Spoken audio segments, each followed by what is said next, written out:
Ayaz müəllim, dünyadan getməyə hazırsınız? Yox. Ölümdən qorxuram. Yaşamaq çox maraqlıdır. Çox maraqlı, həyat çox maraqlı. Çox.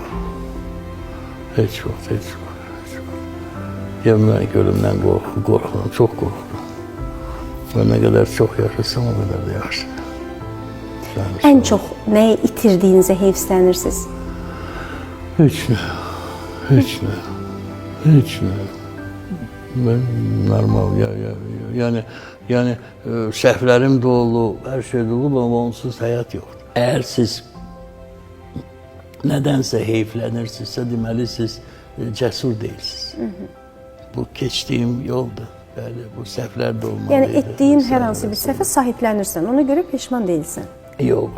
Bu müəyyən bir müsbət nəticələrə gəlir. Məndən sorsaydılar ki, sən istəyərdin təzədən həyatı yaşayasan və müəyyən bu səhvləri eləməyəsən, mən qəti razı olmazdım. Çünki axı nailiyyətlər də olur. Qorxuram ki, yaşa bu nailiyyətlər olmayacaq.